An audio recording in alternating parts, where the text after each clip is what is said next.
Guys, magandang araw. So ngayon, ah, gagawin ko ngayon yung episode number 14. So yung 13, napanood nyo about sa akin, sa health ko. Sana maging ah, health guide para sa mga iba, sa mga kadadi, sa mga concern sa kanilang kalusugan. Basta ingat-ingat lang mo. So ngayon, wala ako sa bahay namin. Nandito ako sa kamag-anak ko para mag-ayos ng kanilang ilaw.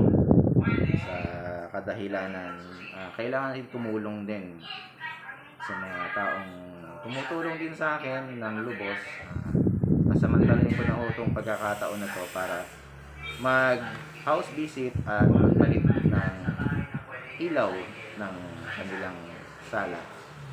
So, samahan nyo ako ngayon sa episode na to, episode number 14.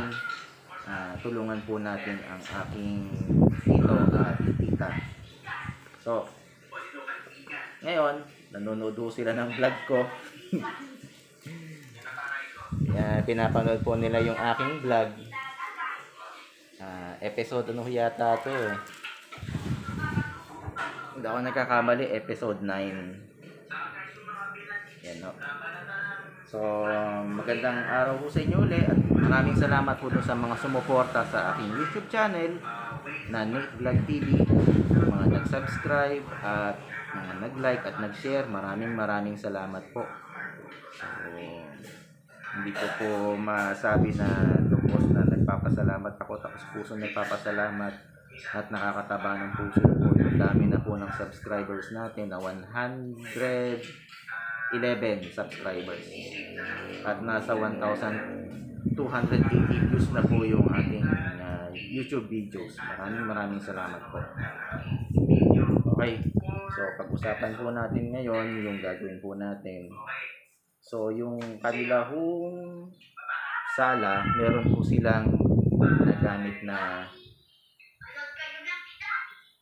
CFL na ilaw. Ngayon, ang problema sa CFL ay hindi siya ganun kaganda yung liwanag niya. So kung napapansin nyo ngayon, medyo madilim at medyo maitim ang kulay ko. Sa ilaw ho yun. So nag-reflect yung ilaw, hindi siya maganda. Yan na ba yan? Nawala. I-assist ko lang yung aking tita kasi yung kanya pinapanood na vlog ko ngayon ay wala nga naka-display. Kaya ko lang ho.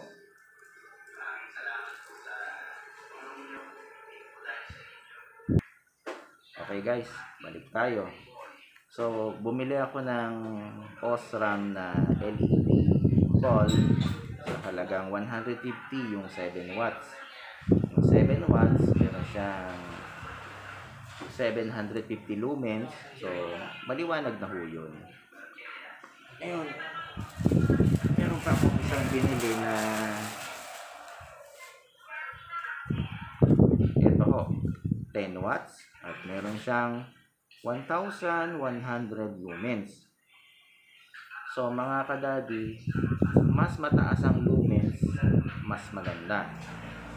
At i-consider na rin natin yung ilaw niya, yung liwanag niya ay kulay puti. Kasi may mga LED na may halong ibang kulay tulad ng dilaw or something mapula-mula.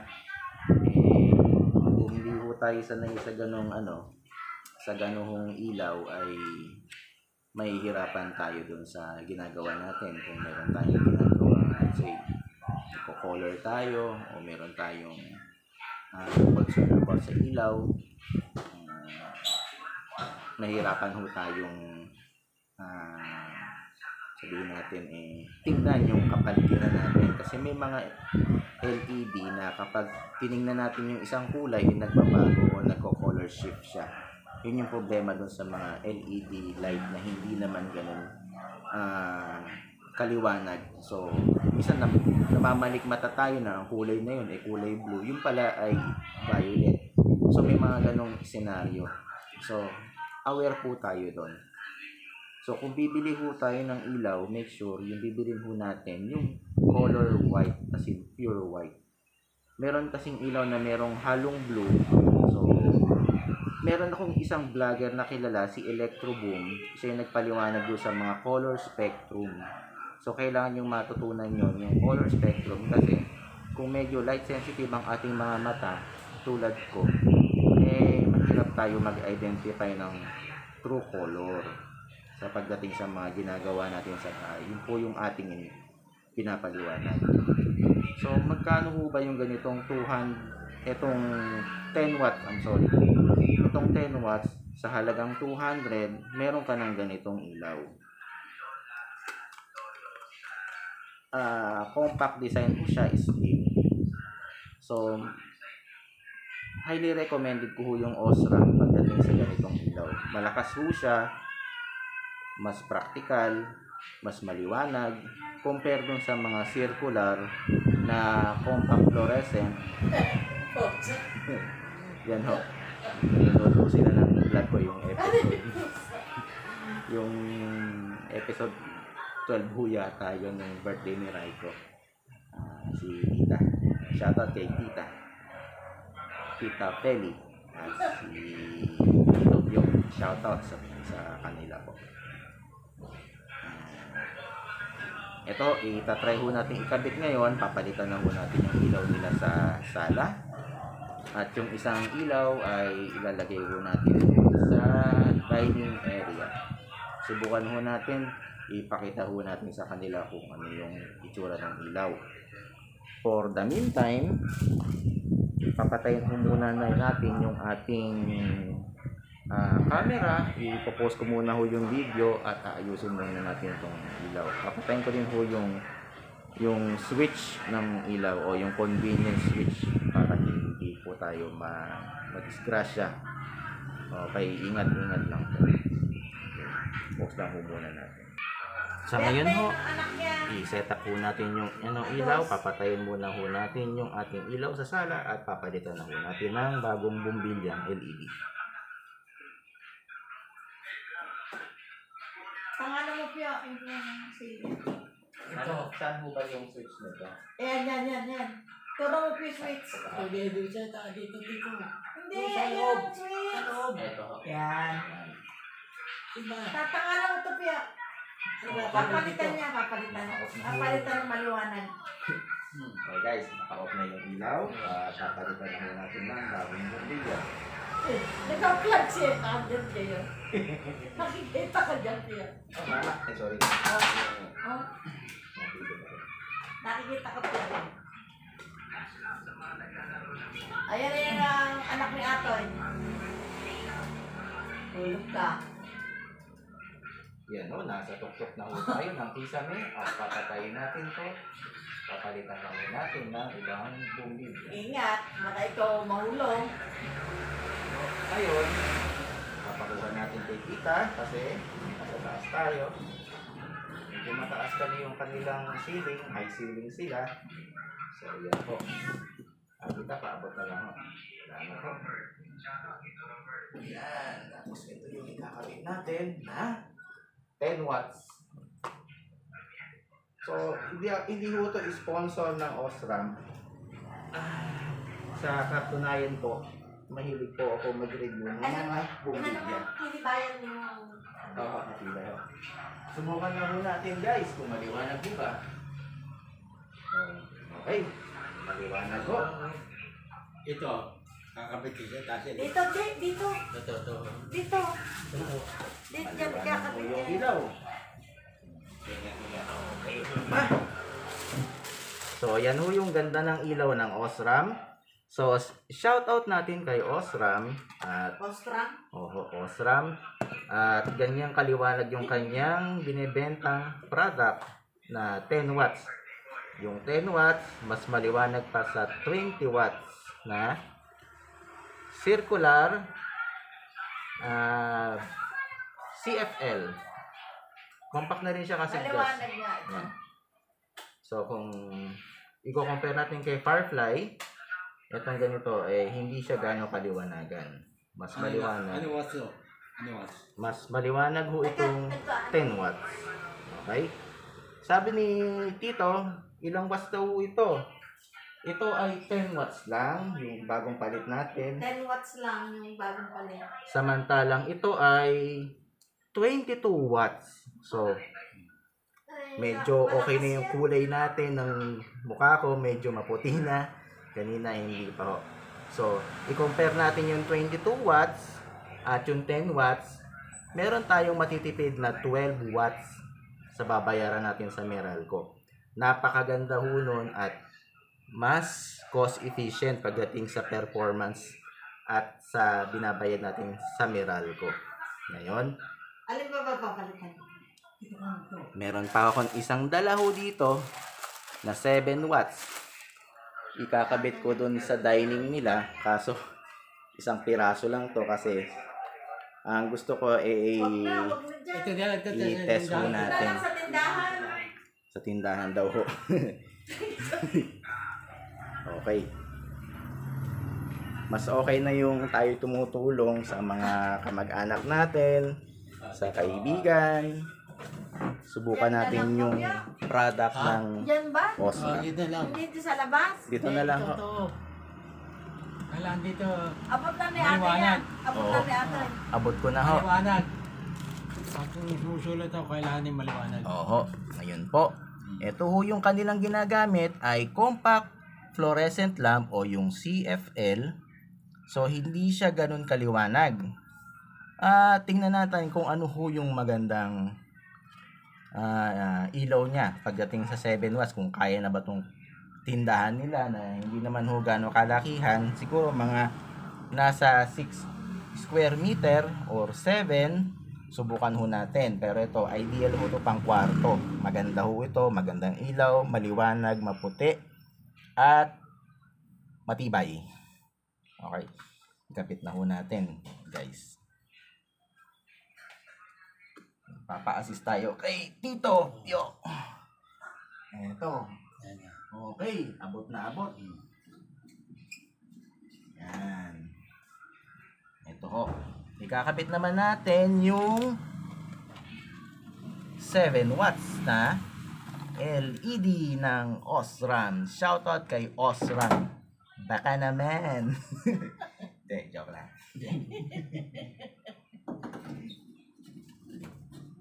Pag nagbablog tayo, yan po, kailangan natin. Ang problem kasi dito sa kanilang receptacle ay parang may defect, buuga. Not sure kung bakit ganun, pero tingin ko lang yung mga ganyan dapat pinapalitan yan. Pagbalik ko siguro magdadala ako ng receptacle. Mama, testingin na ho natin. Ayun. So maganda na yung kulay niya, maganda na yung liwanag, at okay na okay kay Tito at kay Tita. Ano ho ba tong CFL na to? Ang lakas ho nito ay 8 watts. Kung mapansin nyo, si Panasonic ang gumawa nito. Yan, focus tayo. Si Panasonic, medyo baliktad lang ho. Pero masasabi ko, hindi gano'ng kaliwanagan pag ganito. Ito, malagay na lang kayo sa sali. So, bakit ho? Nana, pwede ho bang mahiram yung ano? Yung ilaw? Alin?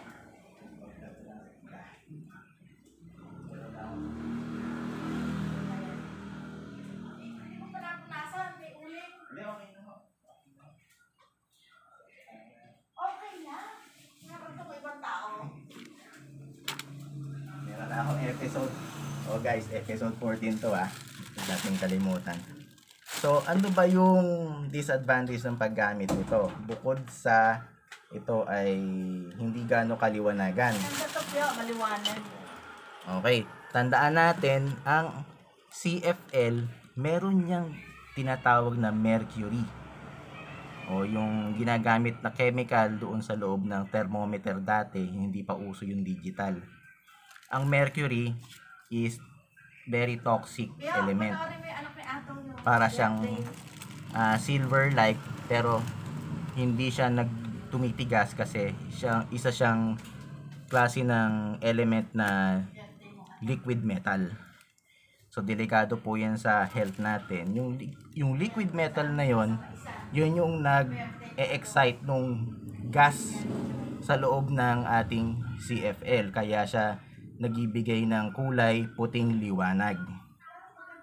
It means kapag yung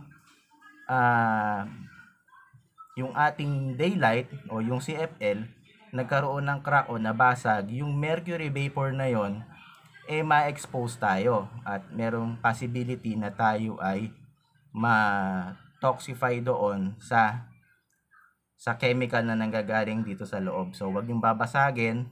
Kung mabasag ito, as much as possible, isupot nyo siya ng doble para yung safety pagdating sa pagdidispose ng ganitong mga bulb o fluorescent lamp ay secure, hindi siya makadisgrasya ng iba, lalo na sa mga kumukuha ng mga ganitong garbage o nire-recycle nila. So, ganun din guys dun sa mga CFL. Huwag nyong tatangkaing basagin to or ibenta as scrap kasi meron tong mercury vapor sa loob na very toxic yon, nakakalason yon at maraming hindi magandang effect sa katawan natin. Pwedeng sa kidney, o pwedeng sa lungs, basta sa utak yon, nakaka-affect yon. So kaya hindi ko to nire-recommend yung ganitong klaseng ilaw.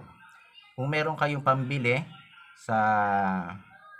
kung mag-upgrade kayo ng ilaw, much better ang bilhin nyo itong si Osram. Highly guaranteed ko to, o 2 thumbs up ako dito. Maliwanag, kulay puti yung kanyang ilaw, walang ibang halong dilaw or saka sa halagang 200 magagamit niyo na to up to 15,000 hours yung kanyang operating time. So pag kinonvert natin yun, pwedeng umabot yan ng hanggang 3 years hanggang 5 years, depende po sa ating paggagamitan. So yun lang po. Hindi po to sponsored ni Osram, pero masasabi ko sa product nila ay salute Osram pagdating sa kanilang mga LED, magaganda. Meron din sila guys na ganito, ang tawag dito yung regular LED na hugis bumbilya, yung round shape. Maliwanag din ho ito kahit ito ay 5 watts. 5 watts lang ho ito, pero yung kanyang liwanag maganda na siyang ilagay sa kwarto na hindi kalakihan at sa CR o sa powder room or kung saan man pwede tayo mag CR yan, o pwede ho to. Maganda ho tong ilaw nito, maliwanag kahit maliit. Okay, so ilang watts ang natipid natin dito sa tindahan ni Tito?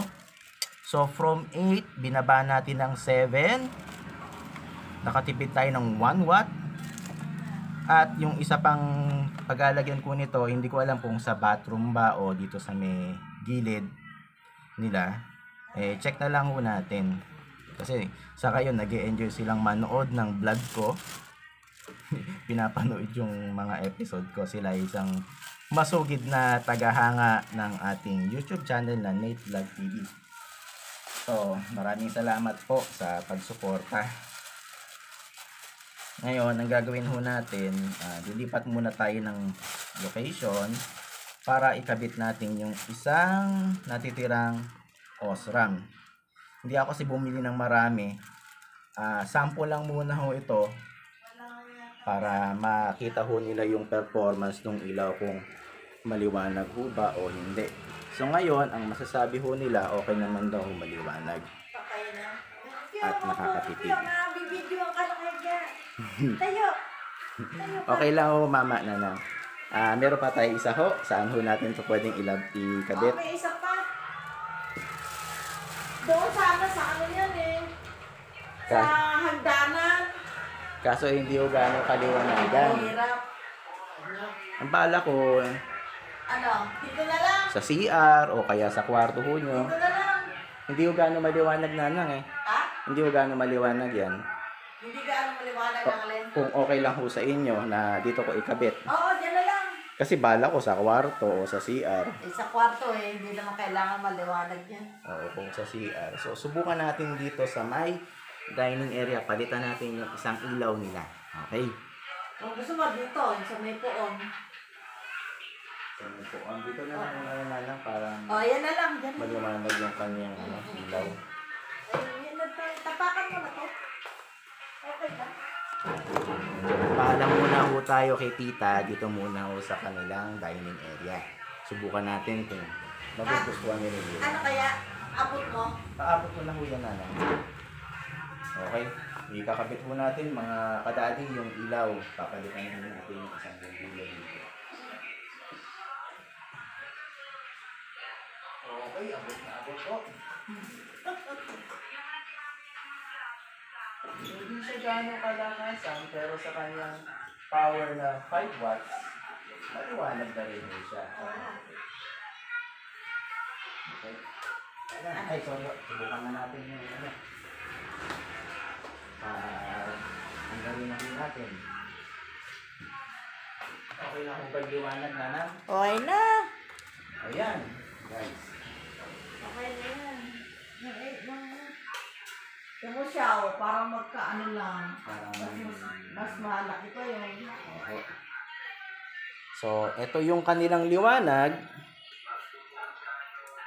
Yan ho. Yan, liwanag sila. Subukan natin yung isa kung mas maliwanag. I-comparison natin kung ano yung mas maliwanag, guys. Comment na lang kayo sa baba. Pero sa tingin ko yung isang brand ay hindi siya Osram, kundi isa siyang Philips. Maganda rin si Philips nga lang. Ang ano ko kay Philips, parang medyo dilaw-dilaw yung kanyang ilaw. Compare kay Osram, na maputi yung kanyang ilaw. Si Philips ay medyo may halong konting dilaw. Yan po. So, okay na ho sa kanila. Okay. Naayos na natin yung kanilang ilaw. Na-upgrade na ho natin ng mas magandang LED. So, comment na lang kayo guys sa baba kung meron kayong gustong isabihin o itanong o isuggest. Yan lang po. So, araw ng Lunes ho ngayon at nais ho natin yung ilaw nila. Nagpalit tayo. So, wala na ho tayo ibang ginawa. Siguro pagbalik ko dito, isasuggest ko na rin yung ibang mga dapat gawin. For the meantime, meron ako ituturo sa inyo mga technique. Okay. Ang technique natin pag sa bahay, meron tayong outlet. Meron tayong switch. Kung tawagin yun guys, convenience switch. Ito yung convenience switch. May mga scenario guys na kapag ang convenience switch natin ay may problem. Ibig sabihin, minsan may mga chances na yung ilaw natin kumukurap-kurap. Pag kumukurap yan o namamatay, ang unang nagiging suspect natin yung bumbilya o yung ilaw mismo. So kung na-trouble natin yung ilaw, napalitan natin ng bago at ganun pa rin. Ang second suspect nun ay itong convenience switch. Napakadali lang guys para i-trouble yung convenience switch. Ang una yung gagawin, i-on nyo yung switch. Ganyan. Yan, i-on natin. Tapos, i-tap natin ang ating finger. Gaya ng ginagawa ko. I-tap natin, kagaya nyan. Pag yung ilaw nyo ay nag-flicker, namatay, nabuhay, o namatay, isa siyang sign na kailangan nyo nang palitan yung inyong convenience switch kasi naglo-lose contact na yun sa loob. Magkano naman ang convenience switch? Yung ganitong per piece, mas maganda kung bibili kayo ng Panasonic. Mas matibay si Panasonic. Trust me. Subuko na yan. Although, medyo mahal nga ng konti, pero pagdating sa performance, subok na yan. Okay? So, yung isang ganitong piraso, mabibili nyo mga nasa 60 or 70 pesos. Depende yan sa pagbibilan nyo. kapag bibili kayo ng isang buong plate kagaya nito, siguro nagkakahalaga to ng mga 160 to 180. Dalawa na yan. May kasama na yung faceplate o yung pinaka-panel mismo. At dalawa na yung kanyang switch. So, ganun lang. Isang tip yon galing kay Nate Vlog TV pagdating sa electrical. So, pag na-encounter nyo na yon, minsan mayroong mga lumalagpak dito sa ilalim na dumi. Binabahayan din kasi guys yan ng langgam o ng anay. Pag ganun, so kailangan nyo na talagang i-overhaul ito, palitan ng bagong switch. Pero bago nyo gawin yon, patayin nyo muna yung circuit breaker. Para safe. Huwag tayong gagawa ng naka-live. Magla-live tapping tayo. Kawawa tayo guys, yung maiiwan natin or tayo mismo madidisgrasya. So, kung meron kayong circuit breaker, i-off nyo muna. Saka nyo i-trouble ito. Madali lang naman yan i-trouble. Yung pattern ng wiring, susundin nyo lang. Isusunod kong siguro mga topic ko yun sa mga susunod kong mga vlog kung paano magpalit nito. Okay? Patayin na natin. Sayang ang kuryente. Yan. Okay. Wala na yung dito. Okay. Susundaman ito guys. Ito naman. Yung mga convenience outlet. I-discuss natin yan. Bakit kailangan nating i-check yung mga convenience outlet? Kasi ang convenience outlet, isang reason yan kung bakit nagkakaroon ng sunog sa bahay. Pag ang convenience outlet ay maluwag na at maraming naka-plug or octopus wiring, asahan nyo. Yung wire sa loob niyan o yung pinagkakabitan niyan, pinagduduktungan, umiinit yun, nagkakaroon siya ng resistance. The more mataas ang resistance, mas umiinit yung wire until mag-burnout siya o masunog. Tandaan nyo, kapag meron kayong circuit breaker, hindi cover ni circuit breaker minsan yun. Hindi kayang gawin ni circuit breaker mag-trip kahit nagiinit na yung wire. Lalo na, ang circuit breaker ay dinisign yan to support or to suppress overload protection. Pero meron siyang certain tolerance. Kung gusto niyo yung bahay nyo ay mas safe, I highly recommended gumamit kayo ng hindi circuit breaker kundi RCBO o yung tinatawag natin na residual circuit overload. Ano yung... Mamaya nila siguro. Sorry, nakalimutan ko ibig sabihin ng RCBO. Pero sabi ng friend ko, mas okay yung RCBO doon. Madali mag-trip. Safe siya. So, kung meron kayong bahay, patayo kayo ng bahay, pwede nyong intermix yung RCBO o kaya yung tinatawag na MCB. Kung sakaling magpapatayo kayo ng bahay, hindi na kayo gagamit ng panel box na may circuit breaker kagaya nito. Yan, kung nakikita nyo, hindi na kayo gagamit ng ganyang conventional na circuit breaker na nakalagay sa panel box. Kasi yan, matagal yan mag-trip. Yung sinasabi ko sa inyo na MCB o mini circuit breaker at yung RCBO, i-comment ko na lang doon po sa description sa baba kung ano ibig sabihin ng RCBO. Mas safe yun. Ang kanyang tripping time is 3 milliseconds compared yan sa circuit breaker. Magti-trip ang circuit breaker kung sunog na yung wire. Ibig sabihin, pag yung wire nasunog na, tendency niyan magkakaapoy na. So, hintay pa ba natin yun? Pero kasi, ang MCB at RCBO talaga, bibilan nyo talaga yan sa exclusive distributor o reseller. Hindi siya available sa mga hardware store kasi nga, bibihira naman yung gumagamit nun. Although, nagpa-plug ko si Apple. sa ibang mga hardware store, yung mga malalaki, minsan sa probinsya mas available pa sila. Mas okay gamitin yung RCBO. Ngayon, kung wala kayong RCBO or kayo ay gumagamit ng regular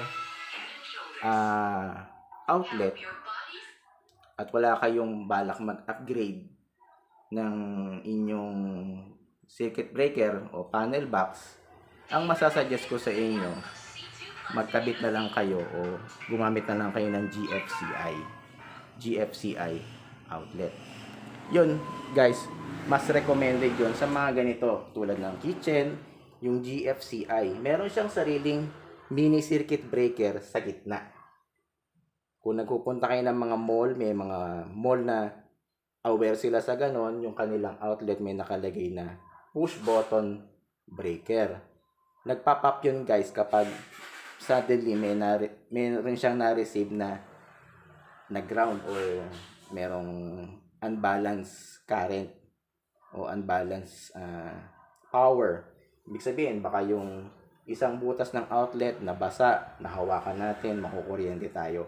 Pero napaka-safe nun, guys, yung GFCI. Sa halagang 1,300 to 1,500, buhay ang ipapalit mo doon, mag-GFCI na lang ako pagdating sa mga kitchen o do sa mga wet areas tulad sa mga terrace, sa CR, sa laboratory, ano pa ba, sa washing machine area, doon mas okay yun.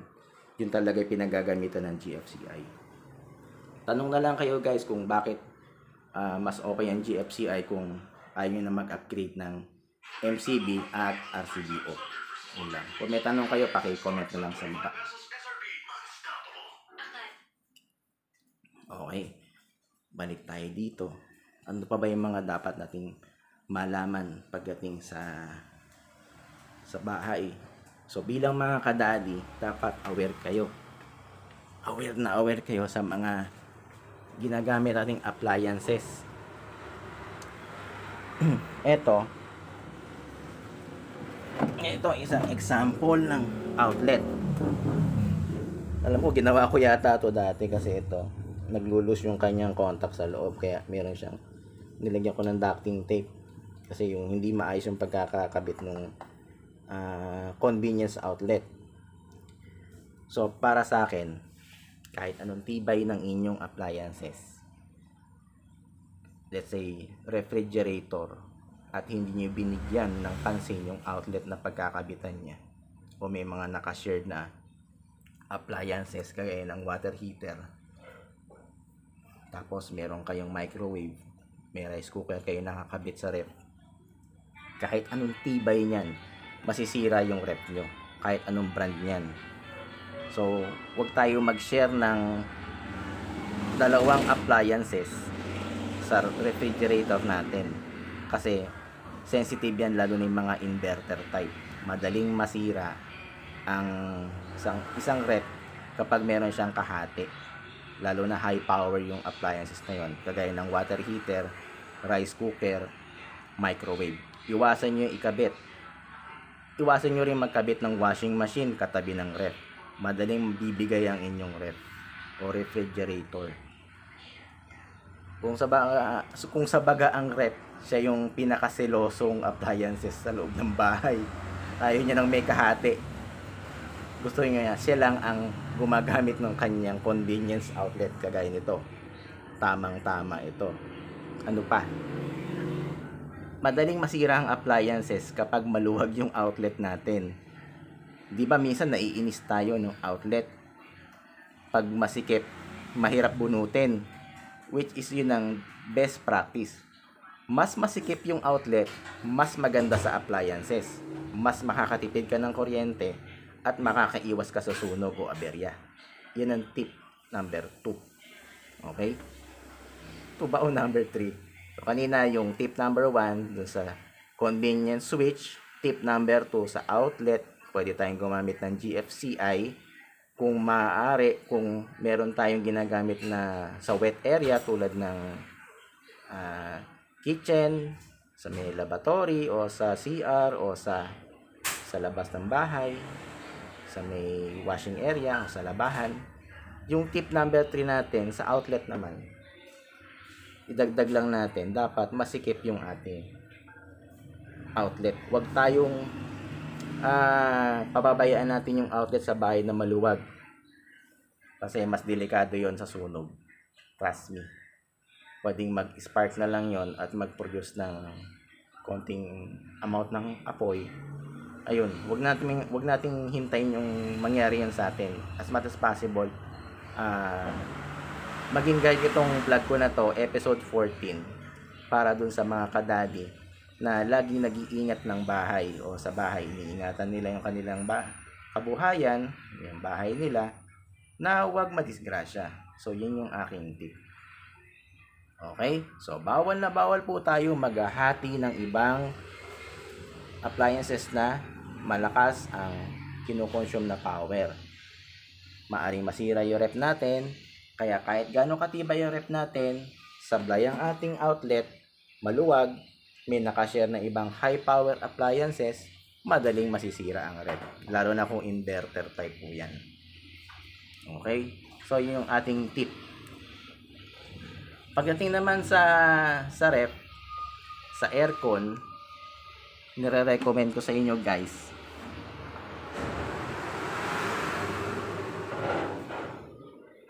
okay, dito tayo sa mas magandang bumili kayo ng branded appliances, kagaya ni Panasonic. Si Panasonic, maganda yung kanyang product sa ref, sa aircon, sa washing machine, saka sa electric pan. Subok ko na yan. Matipid sa kuryente, matibay, although hindi naman siya ganun kamahalan, pero masasabi natin na thank you. Masasabi natin siya na ay mas magandang gamitin. So, wala tayong intindihin sa yung mga madaling masira, ipapa-repair natin. Kasi para sa akin, kapag tayo ay nag-invest sa appliances, sigurahin natin guys na matibay na, sulit yung ating pera na pinambayad. Kesa yung bibili nga tayo ng mura, lalo na electric pan, after 1 year, sira na, papalit ulit tayo. So, sayang yung ating pera na binabudget doon. Okay, so pagdating ko siguro sa bahay, meron pa ako iba-vlog about doon sa appliances, ano yung mga dapat nating malaman, yung mga tip. So, for the meantime, natapos na tayo dito sa ating mission. Mission accomplished na tayo dito kay Tito at kay Tita. Malapit lang po sa amin, isang sakay lang. Yun lang po. Siguro, i-upload ko na siguro to mamayang hapon. Pasamantala muna po tayo magpapaalam guys. At pakisuportahan na lang po yung ating channel. Paki-like na lang po, paki-subscribe, at paki-share na lang po yung ating video pagdating po dito. So yung mga nakaraang video natin ay tungkol sa buhay. Ito naman ay tungkol uli sa technical side o sa technology. So ganun po umiikot ang ating YouTube channel na Nate Vlog TV. So pangkalahatan, all around tayo Yan. Ganyan tayo mga kadadi. Happy lang tayo, good vibes, lagi tayo magpe-pray kay Lord, and stay safe. Pasamantala muna tayo magpapaalam. Adjourn.